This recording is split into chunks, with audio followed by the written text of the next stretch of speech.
Welcome to the Three Principles Global Community webinar. The Three Principles Global Community, or 3PGC, is a nonprofit organization that's committed to bringing an understanding of the three principles as introduced by Sydney Banks to people throughout the world. Today we have Marina Galan with us.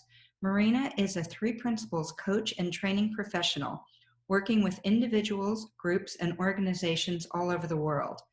She sees the understanding of the mind and the exploration of the human dimension as the ultimate game changers in life. She is the founder of Tres Principios and Español, a multi-platform project that brings the three principles understanding to the Spanish-speaking community worldwide. Marina lives with her three boys in Querétaro, Mexico. Marina, thank you so much. I always look forward to you speaking on these webinars, so I'm going to go ahead and turn it over to you. Thank you, Bonnie. Hi, everybody. Thank you for being here. It's such a pleasure and such an honor to see so many beautiful faces here. Thank you, really. You know, every time I think of doing one of these things for 3PGC, I always struggle with the title. It's like, I have no idea of what I will want to talk about 6 months from now or 5 months from now. And Bonnie is incredibly graceful with that. And she lets me, you know, wait until the last minute before I decide on what I am going to talk about. But every time, at some point, it comes to me. There is just absolute clarity about what I want to talk about. And this time, I was having a conversation with a friend, and I suddenly remembered a quote by Terence that says, "I am a human being and nothing human is alien to me." And it felt right. It felt like this was it. This was what I wanted to talk about today. So I want to start by saying that that quote has come to me in different moments of my life. But every time it has come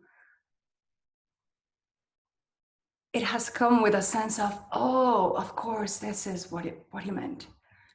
Every time. And every time it's like, okay, I got it. I can tick that box. I understand what he meant. And then every time it comes again, it's like, oh, there's a larger dimension behind what he meant. And I was reflecting earlier today, this morning, about, well, what has it meant for me, and what does it mean for me now in this time and age? And I was reflecting on everything that is happening worldwide, and how we are all experiencing a similar situation, but we are all experiencing it in so many different ways. And I'm not only talking about the lockdown, I am also talking about, you know, the racial issues in the US that are also starting to, you know, arise in different parts of the world, and how everyone, at least pretty much everyone I know, is coming to it from a very different place now, in which they recognize that they want to listen deeper to what the other's experience has been. So it can be seen in many different ways. But I was talking to another friend a couple of days ago, and we were saying, you know, that no matter what we go through in life, we all go through the same. We all go through love. We all go through loss. Everybody goes through frustration and joy and all sorts of things. Of course, the whole situation may be different, you know, but there is not a single human being on planet Earth, not even little kids, that do not go through loss. You know, they lose their lollipops and it is the end of the world for them. It's like, oh my God. And because we have had so much experience with loss, and we now have a completely different perspective than the one they have, we can look at it with, oh, you know, poor little thing, he doesn't know that he's not losing anything. But then the next time we experience loss, man, does it feel real again? Does it feel real again? And does it sober us up? And if we're lucky, we will find someone that will help us see that, oh, poor little thing, you know, like, I am with you. I understand what you are going through. But I can see that it's not real as well. We have all gone through rejection. We have all, like, and so the important part here is that no matter what is presented to us, we can relate if we give ourselves a chance. If we give ourselves a chance to listen and truly understand what they are talking about. I may not have gone through, I don't know, the loss of my 30-year partner in life, but I have gone through loss. And I can relate to that, and I can understand every single person that can stand in front of me if I give myself the time to understand it.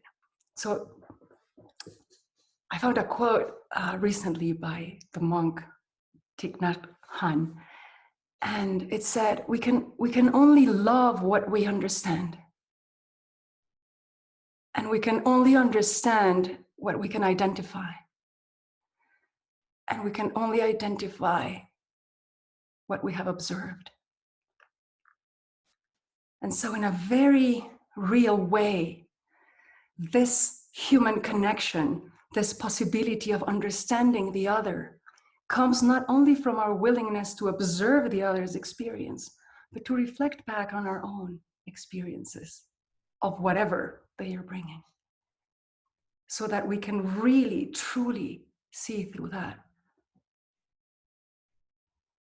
Now, I have found that in the years that I have been part of the Three Principles community, there's been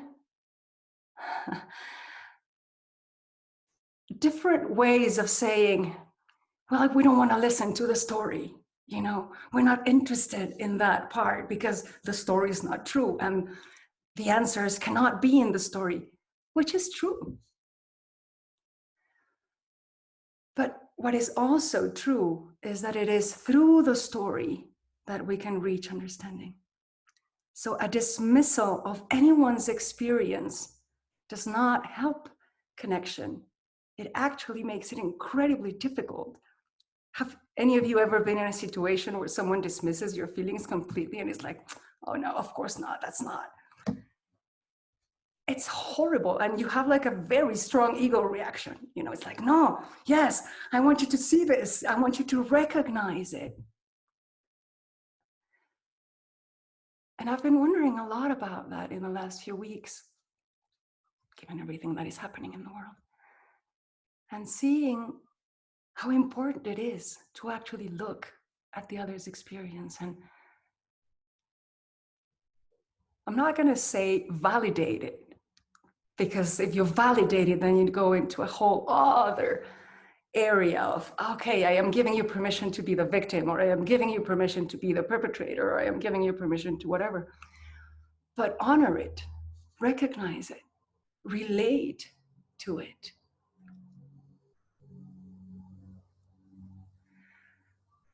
Once we have honored that, the connection is immediate. That opens up the door to compassion. It opens up the door to a completely different way of listening. And again, I ask you, have you ever had the experience of, you know, someone dismissing your story or your experience, and then someone else really trying to listen, to understand? Not to listen, to fix, just to understand. And how that causes the complete opposite effect. It gets you out of your ego. And a lot of the times you say, well, it's really not that important. It's just that that's how it felt to me, right? We enter a different space in which we can now really, really see it for what it is. There must be that recognition. And in the quote by Terence, I am a human being and nothing human is alien to me. It's an invitation to see that nothing human can be alien to you. It can't. If you cannot see it as yours, take a fresh look again, because you're missing something. And there's a huge opportunity right there for you to go and take it.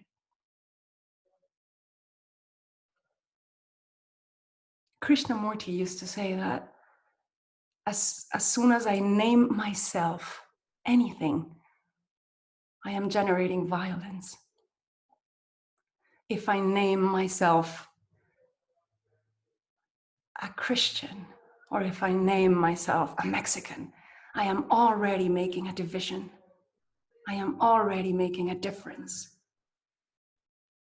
Not only, in terms of identity, but in terms of ideology. And then, of course, we have all the obvious ones like, race and gender and all those sorts of things that are now, showing up in the world to be seen in a new way. But understanding that it cannot be different from you. And if you are seeing it that way, that is your edge. That is the edge of your understanding. It's an invitation for you to actually breach that gap and find a way to make it yours. Find a way to really understand it so that you can touch the person and be with them in a different space where sometimes not even healing is necessary, just recognition and companionship. On another level, an author called Mark Nepo says that for as long as we keep dividing ourselves between the baddies and the goodies, whatever that means to you at any given moment, we are missing the opportunity to see that we are all capable of everything. And we are. When we find ourselves, backstabbed, we are capable of that. We must recognize that. And as soon as we place ourselves outside that possibility, we are placing ourselves outside humanity and outside ourselves. We are placing ourselves in our ego,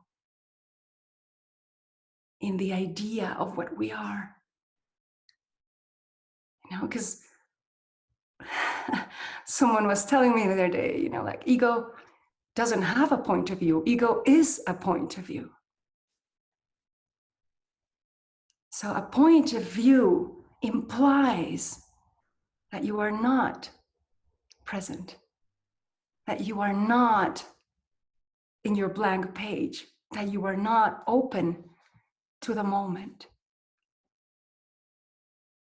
And life requires of us to be present in the moment so that wisdom can inform us how to deal with the moment. We need to give away, offer away our points of view, our ideas, our beliefs, in order to meet the moment anew. I was recently part of a conversation around forgiveness hosted by Christy, who is here. And she asked us when we were there, any experience you have had in the past about forgiveness, please don't bring it to the table. Any ideas you've had about forgiveness in the past, please don't bring it to the table. So in a way, the invitation was, well, if forgiveness isn't what you have experienced until now, what could it be? And it was such an amazingly beautiful exploration, and everybody started, pitching in and bringing ideas to the table. And we could see like live how the concept, a new concept of forgiveness was forming in front of us. And we were all revisiting our lives through this concept, you know, having our mind blown. Yes, that's true. Oh my God, it's an interpersonal thing.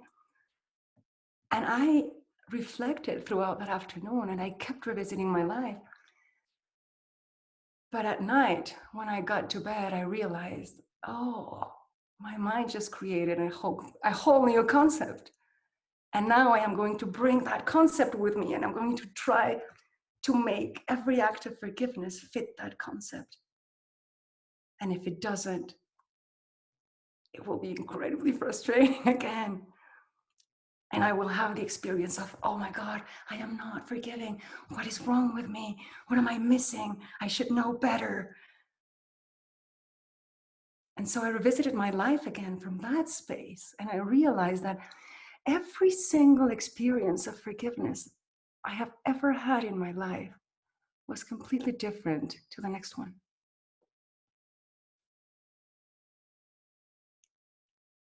But you see, we come to the moment thinking that we know what it is about. And we don't have the first clue. When you let everything go, when you go beyond concepts, beyond personal thinking, and you have, Bonnie and I love this word, and you have radical presence. Radical presence. Do you see what happens? You make yourself available to the moment so that the moment can inform you. And you make yourself available to wisdom so that wisdom can then inform you how to deal with a moment. But if you're up in your head about what the moment should look like or what the moment is missing, or you miss the chance. You miss the chance to see. And here's the thing. Sid has taught us that we are designed to thrive in the now. But in the now with that kind of radical presence. Otherwise, we're not in the now. We are designed to thrive in the unknown. So every time a person is in front of us, every time we hear someone's story and we say, oh my God, that's terrible. And we feel it so far away from us, you know, like it's not touching us.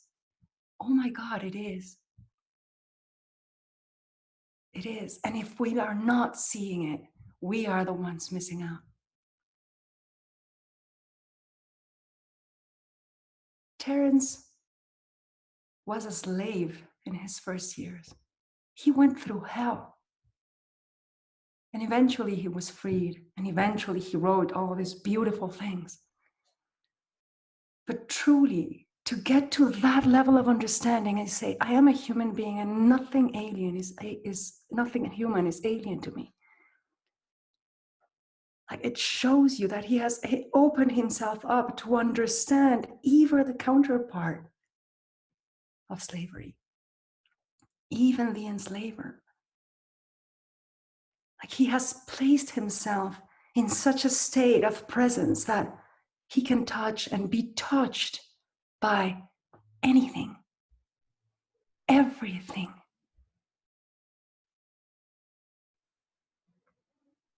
And this is also something that this understanding gives us, freedom, absolute freedom to think, feel, and experience anything.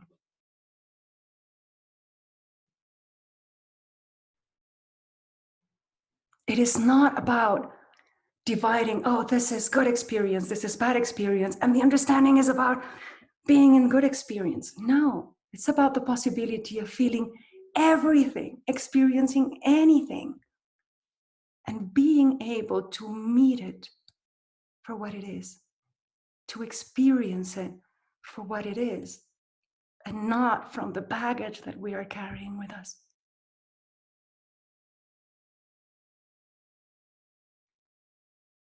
That is not being afraid of your experience.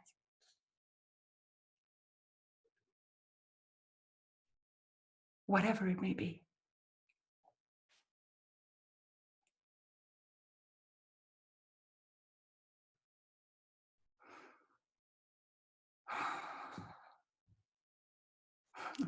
I learned recently that the word Shabbat, you know, like the Shabbat in the Jewish tradition, the day in which you rest. The origin of the word Shabbat means the one day you do not turn something into something else. How about that for the day to be with God? Right? How about that possibility of just resting in the now and recognizing that everything is ours because everything belongs to us. We are in relationship to everything. We cannot not be. Now I go out in the morning and I take a walk and I look at the trees and I am thinking about the trees and I realize that I am in relationship with trees. The trees are mine. The trees are me. So the trees are human and nothing human is alien to me because they live in me. And the people I have lost, the nature of the relationship has changed, but the relationship is still very much alive. I still have conversations with them. I can still feel them. I can hear them talking to me. I can hear their opinions, their points of view. I can feel their love. They are all mine. They are all me.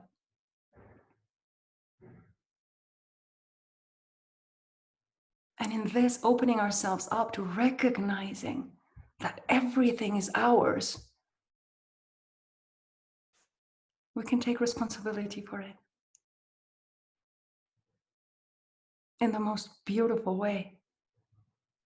Not burdensome, not heavy, like, oh my God, now I have to fix the problems of the world. No, you go one moment at a time. You become present to this moment. You allow the moment to tell you what it needs of you, what it is asking of you. In the knowing that everything is yours and everything and everyone belong to you.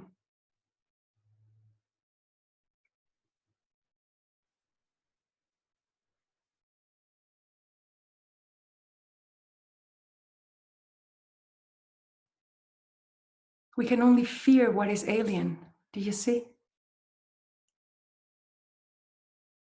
What we understand as alien. But we are not meant to fear anything. We are here to meet the unknown and turn it into the known. Turn it, transform it into ours.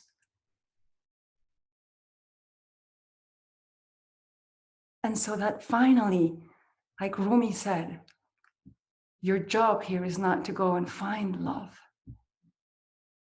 Your job is to find all the walls that you have built against it and tear them down. Do you know how you recognize the walls that you have built against love? They cause fear. They cause pain.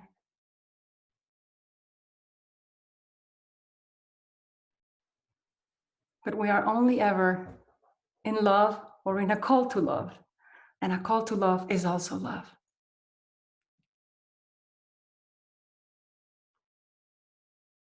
So when you are met with someone, with something that triggers fear, you are in a call to love.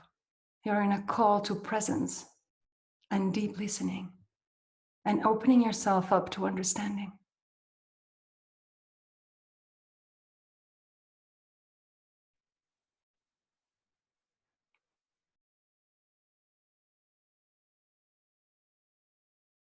Bringing down the barriers that we have built against love are the barriers that we have built against others and against ourselves.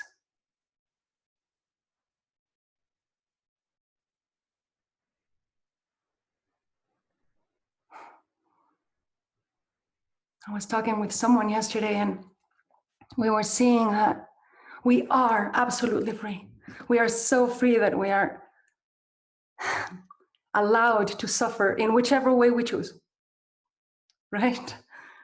We are that loved, and the universe will not interfere. It will allow you to suffer the way you want.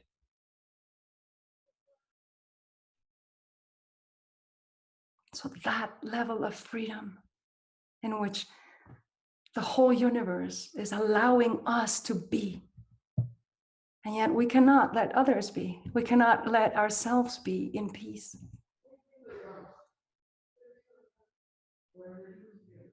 We take ourselves away from ourselves, our true nature, true love, true presence, true connection. And we're free to do that. So that is love too. It's the proof that we are loved.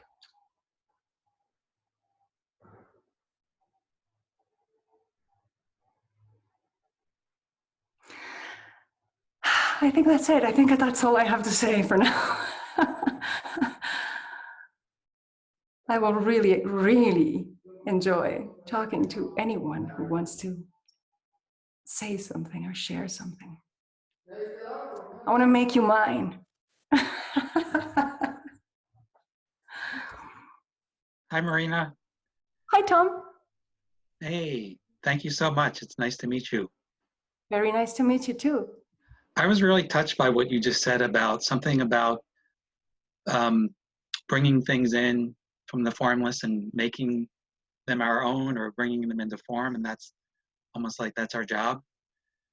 And I had this memory of just a short while ago when I was in a poetry class with a friend, and our job was to write a poem every day. And one day I was just noticing how easily everything was coming to me, and how it almost was like this filter or borderland where the words were actually coming through, you know. And it was such a beautiful like insight as to how the way I feel now, the way things just come to me all the time. Things are coming all the time, and I might think they're good, I might think they're bad, but they just keep coming into form, so to speak. So I was really touched by what you said. How cool is that? Yeah. Yeah. Yeah. You see, there are things that we cannot avoid. Experience, we cannot avoid. It doesn't matter if you're awake or asleep, or in a good mood or in a bad mood, or healthy or not healthy. You are experiencing all the time. Mm-hmm. You cannot subtract yourself from experiencing. So I'm guessing, you know, that's necessary somewhere for something in the universe. Yeah. I mean, if it made it so that we cannot subtract ourselves from it, it must be because life wants us to experience. But we are experience itself. It is happening in us, as you say. So we are not just the manifestation of love in the form. We are also the conduit through which love brings into form stuff that can only come through us. Do you see? Yeah. So what if each of us was created specifically, perfectly for what needs to come through us? And yet we are constantly judging what is coming through us, trying to avoid this part, that part. Instead of allowing it to come, meet it as ours, understand it, make it our own, give it its place, not turn it into something else. Yeah. That's beautiful. And when I was doing the poetry class, I had that experience too, because I realized as these words came through, then I got to play with them and put them into like poems and things and share them with people. So that part is very alive too. Yeah, absolutely, Tom. Mm. Absolutely. And you see, recognizing that in you forces you to recognize that in others. Mm-hmm. Mm-hmm. So allowing it to happen through you allows you to allow it to happen through others in absolute respect. Right.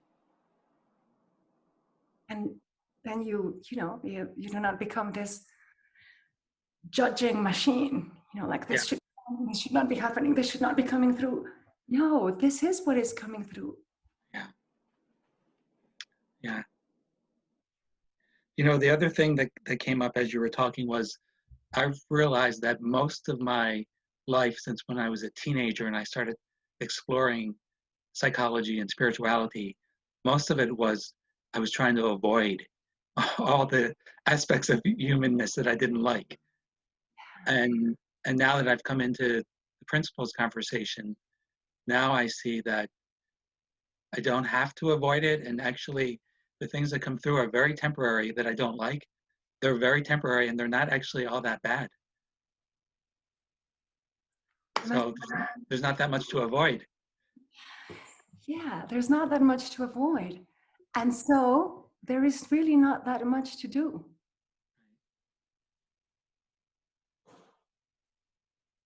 You can rest. You can rest in recognition of what things are as they are.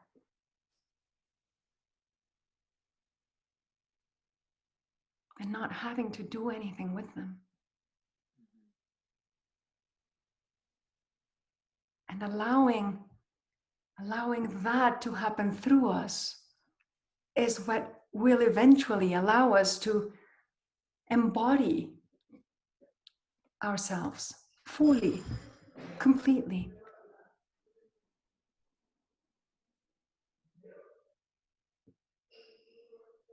You see,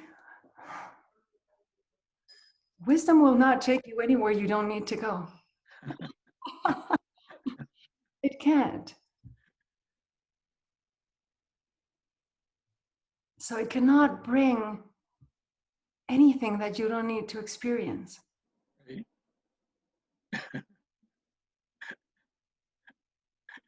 That's really good to know. Really glad, Tom. That's good to know. Thank you so much, Marina. Thank you, Tom. Really. Nice talking to you.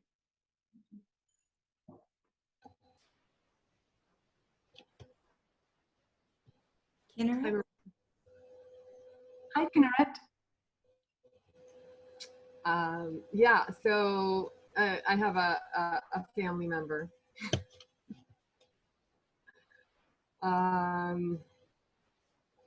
who has a particular kind of personality that's extremely critical and judgmental of anything the person deems as wrong in anybody else.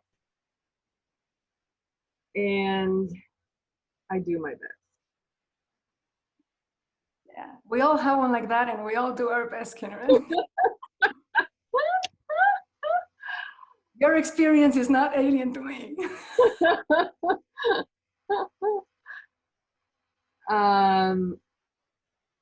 So sometimes, when we're together, I can, move past that conditioning and see the intention or see, I guess the loving intention from where that comes out of in ways that are challenging to meet with love. And yet this is challenging. I'm going to say every person in my family has been challenged by this person. Okay. Everyone does not enjoy this person being around. Everyone tries to avoid this person as much as possible. Everyone is trying to find ways of dealing and handling. The best way everyone found was to try and avoid as much as possible the connection.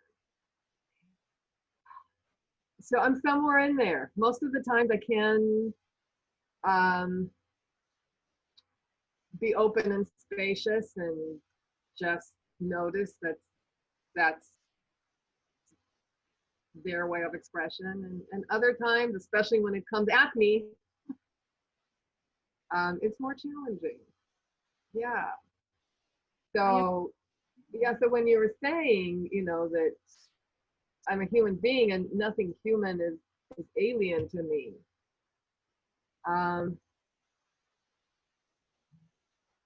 Yeah, of course, you know, I look back, you know, when am I like that? You know, when do I lash out? When do I try to put somebody down unconsciously so that I can feel better about myself? And I can see that from time to time. It does happen. It does happen. And yet this is still a challenge. To remain open or to remain the spaciousness, allowing that to occur. Well, yes, Kinneret, but can I play with it for a little while? Absolutely. Cool. So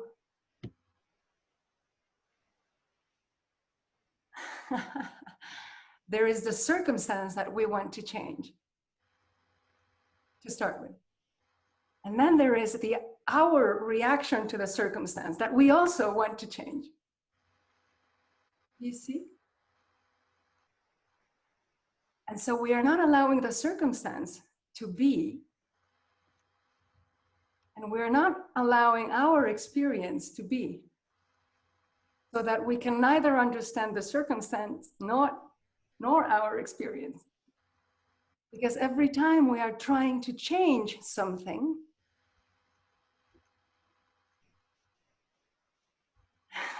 we already lost. Do you see? Yeah. Like we already placed ourselves in the wrong side of the track. Now, coming into agreement with the circumstance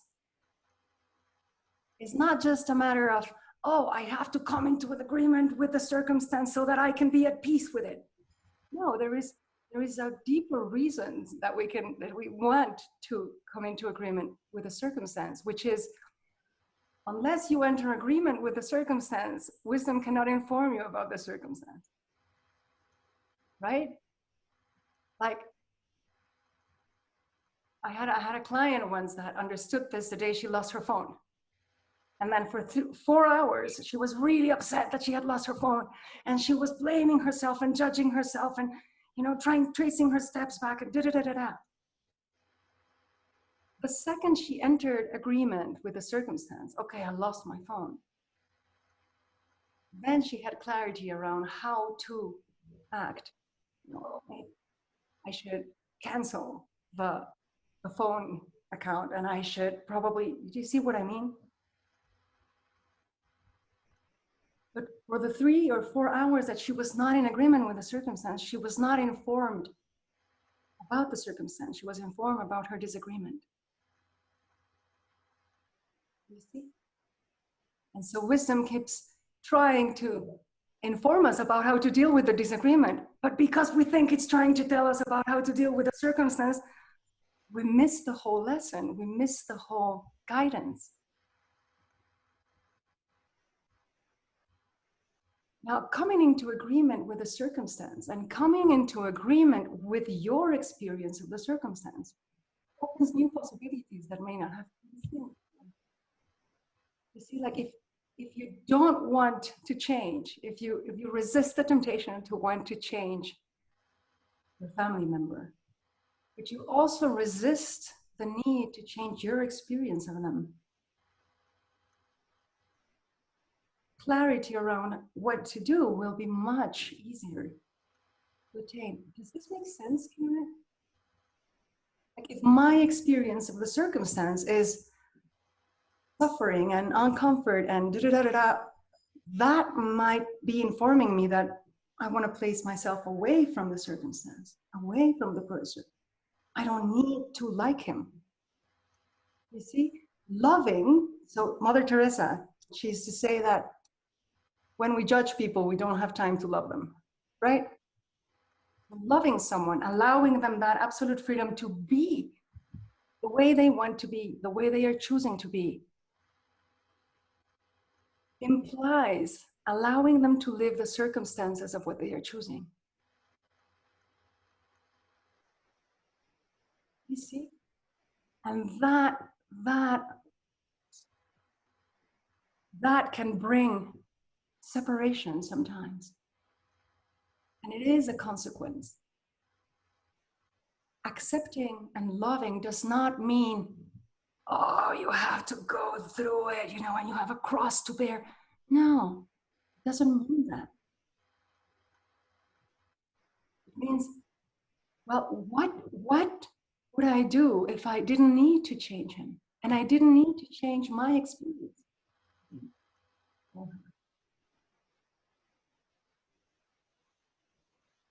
You see how it kind of gets less muddy right away? Now, I have no idea of how wisdom will inform you, Kinneret. You know, I am not in the moment, and I am not you. So that radical presence that is needed in order for wisdom to inform us, only you can have it. But having a little bit of curiosity around what's going on, around where the person is coming from, about what's behind the whole thing, can open the door to a different kind of understanding and saying, oh, that's why he does it. Oh, okay. And then whether we need to point or we need to walk away or we need to deal with,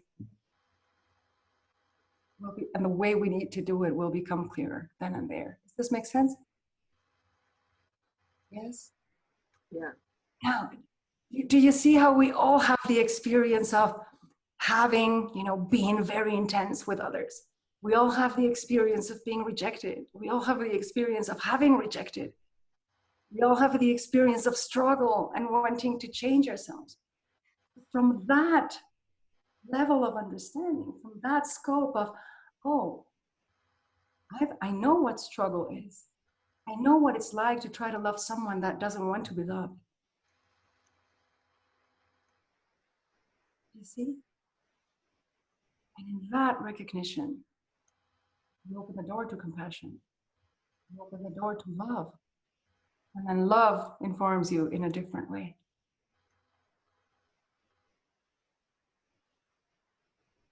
So knowing what to do is way less important than knowing that radical presence and wisdom are there with you. And you can trust that. So you can trust that nothing is alien to you and that you have every single thing you need in order to deal with what is in front of you.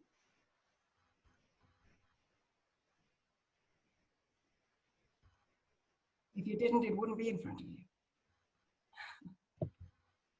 Yeah. I really appreciated your deconstructing of the, you know, the circumstance and the personal experience. You know, I think for a while I was trying to change the circumstance, and then I said, okay, I'm just going to accept it. It's not working what I'm doing. And now I probably am in the phase of trying to change my own experience, you know, a reaction to what's going on. So it was, no, it was good to just, you know, pay attention to just be with and have everything that arises be okay. Yeah. Yeah. Yeah. And You can just be with. yeah. That's all that's needed. Yeah. Yeah. And then if I can be in the openness of that and the acceptance of, well, circumstance and personal experience, then I'm sure that wisdom will kick in. Yeah. Also, Kinneret, the acceptance of what wisdom informs. Because that can be a really tough one, you know? Like wisdom can be informing us of, you need to go in this direction, but we have so much preference to go in the other direction that, you see? So there's the invitation to accept what wisdom is informing and to accept our preference. And then we'll see. The thing is that things happen so fast, right? Thought happens so fast that you are convinced that, oh, it's about that. But no, it's about that and everything that has happened between that and now. Yes. Yeah. Excellent. Thank you, Karen. Thank you. I love your example.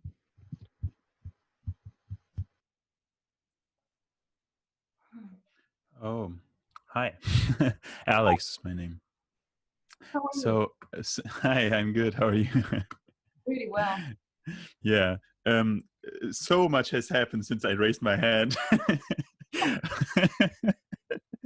So I don't even remember my original question, but I just loved what you guys were just talking about. I also did a lot of NLP and stuff and business to change the experience of what I at some point realized not to be the objective reality. So, and that felt not good as well. So I really like your stance on not having to do that. And I guess what I would like to know more about is this radical presence you're talking about, or this was that the right word? Radical presence? Yeah. And when you say, like, when wisdom talks, to accept that and so on, like, to me it always sounds like you guys have so much clarity with that. Like when this happens, you're like, oh yeah, I know that this is what's happening. And to me, I have had these experiences like with that clarity not too often, maybe like 5 times or so in the last year or so. I don't know, like I didn't count, right?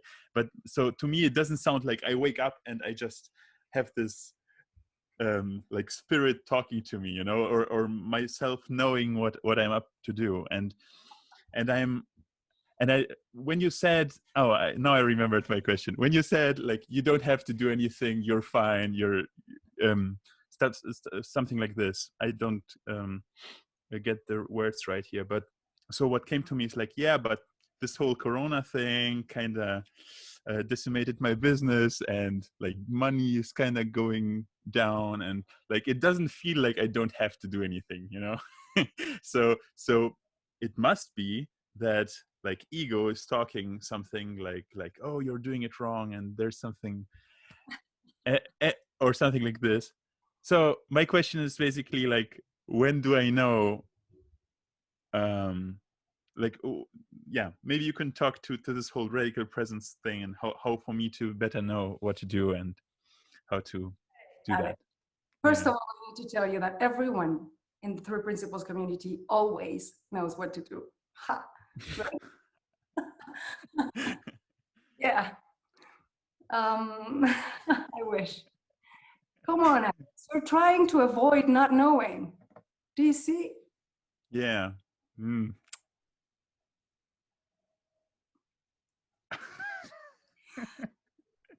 You're trying to avoid confusion. Yeah. Trying to avoid not knowing is pretty much very accurate. Yeah. But you see, discomfort with not knowing is a learned thing. Yeah. Because look at babies, they don't know the first thing about anything. They have no idea what's coming next. Yeah. And yet they're, cool as a lettuce and thriving. Yeah. We don't have a problem. We're designed to thrive in the unknown.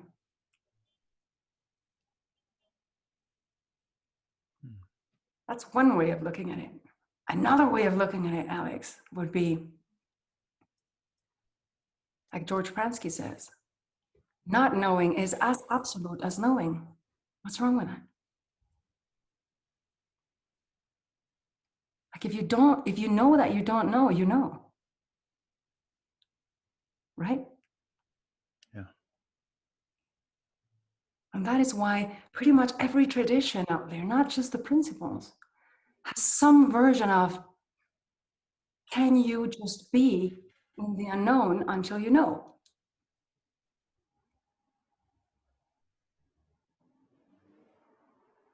So Whereas, yes, we meet life and we turn the unknown into the known. This is not something we have to do. Oh, I have found something unknown. Now I must do it. No, this whole insight thing is not up to us. This is grace. Do you see? Yeah. You cannot, Absolutely. you cannot speed up the process of seeing, of understanding. It's like a snake changing its skin, you know, it just stays very, very, very, very, very, very still. If you pull the skin, you will hurt the skin. You just have to wait until it falls away and then you move forward. Oh. So whatever you are not yet seeing, it's because you're not meant to be seeing it. You're okay. That's the first thing I want to say. But I want to say two more things, Alex. First one. Are you ready?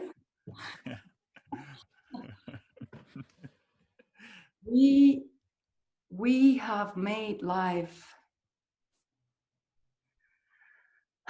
a challenge on not losing balance. And there cannot be movement without loss of balance. So every step we take is a voluntary loss of balance in order to gain it again. Standing up is a voluntary loss of balance. Sitting down, dancing, running, bikes, motorcycle, you know, do you see how every movement involves a voluntary loss of balance in order to gain it again? So trying to avoid the loss of balance is at best a futile attempt at immobility. At best, we are meant to get lost so that we can find ourselves again. We are meant to get confused so that we can find clarity again. We are meant to, this is how the system works. This is not personal, Alex. That's how it happens. You reach the edge of your understanding, you bridge it. You reach the edge of your understanding, you bridge it. This is it. We're just not afraid of it because we understand it.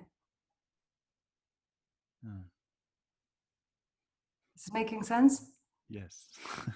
Perfect. Cool. Alex, I'm going to tell you my favorite story to talk about radical presence. Okay. Some of you here have heard this story. My apologies. My cousin heard there was an amazing carpenter deep in the Mayan jungle, an old guy. And she decided that she wanted this guy to make the most amazing table she had designed, right? So she got a piece of wood, drove all the way into the jungle, got to the carpenter, showed him the piece of wood, explained to the carpenter how she wanted the table to look, and the carpenter, old guy sitting, you know, and smiled and said, "Sure, come back in a few weeks." And that was it. When she came back a few years later, she found an amazing table that had absolutely nothing to do with what she had asked for. She was really upset with the carpenter. She was telling him, "This is not the table I asked for." And the carpenter said, "No, this is the table the wood asked for."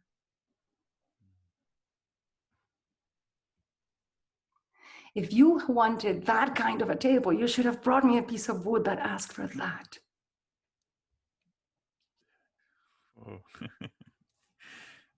So do you see the level of presence that this guy had to have, the level of communication and connection with the wood in order to design the best possible table out of that piece of wood, regardless of what my cousin thought should be.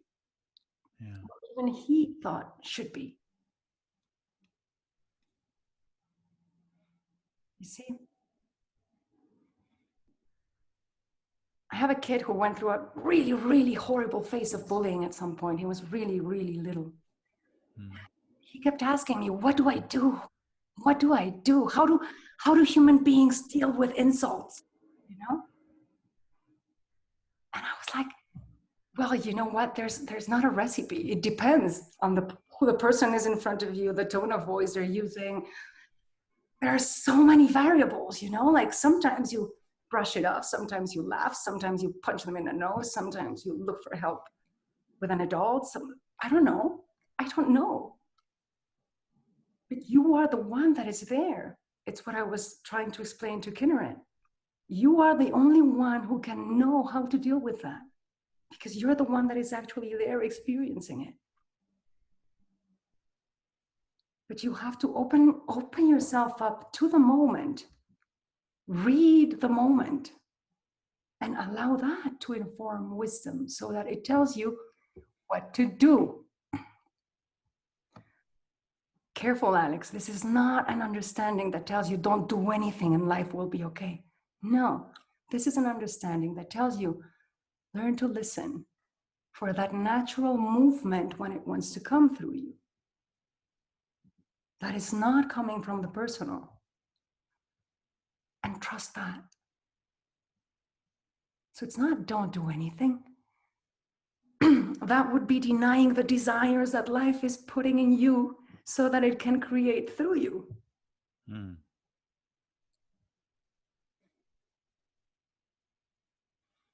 Yeah.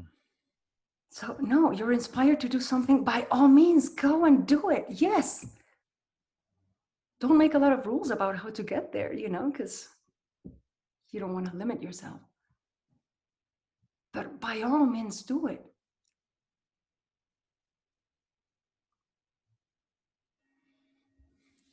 See, we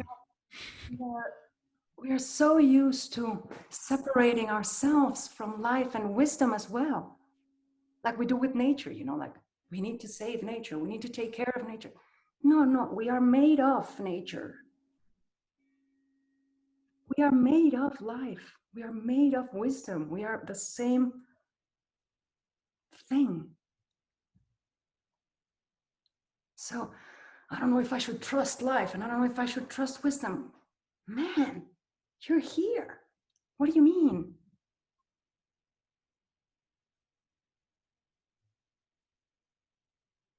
Nothing is alien. It can't be. Because oneness.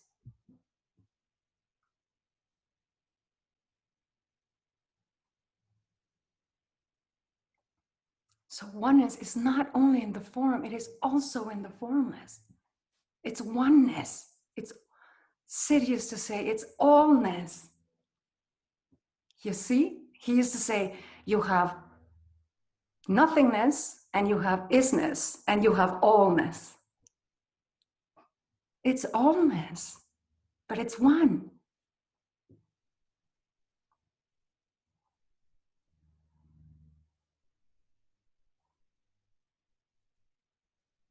Allow desires to be, but treat them as desires. Allow preferences to be, but treat them as preferences, not as needs. Allow needs to be and treat them as needs, not preferences. Do you see? But learn to recognize what they are.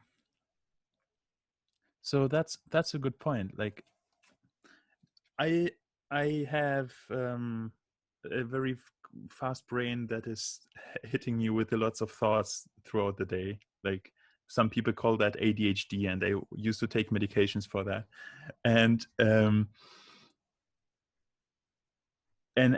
like being what other people call mindful, or watching these thoughts and labeling them, maybe like didn't really work with me. Like and understanding what is a need and what is desire, like I don't really know how I would, like, to me it, like that, only that part. Before that, everything was like, whoa, yeah, it's awesome, but that part feels a little bit alien to me. I'm like, how do you do that? Like You're going to have to get curious and get to know them really, really intimately, Alex.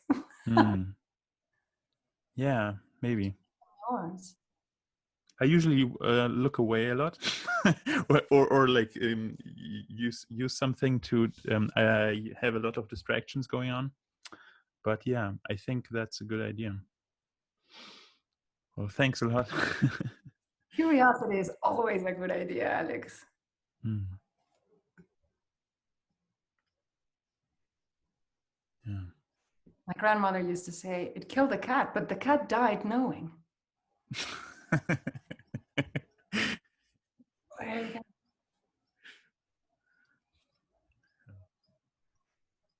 Thank you, Alex. Thanks so much.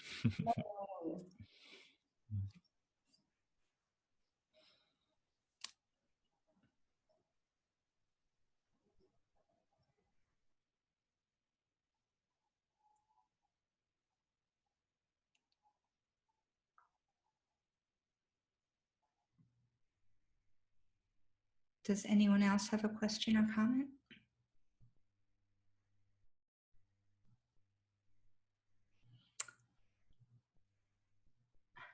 Looks like we might be complete. Is there anything you would like to say to wrap up? Thank you. Yeah. Yeah, what comes to me is radically awesome. Yes. Yeah. Thank you This was a great webinar. Thank you so much, Marina. So for being here. I love seeing so many friendly faces and I love meeting new people. Thank you so much. Really, really. I love you all. You're all mine. I am taking you with me. Thank you, Marina. bye, everyone. Thanks for joining us live. Bye-bye. And the next webinar is August 31st, and it's with Natasha Swerdloff and Amy Johnson. So hopefully you can join us then.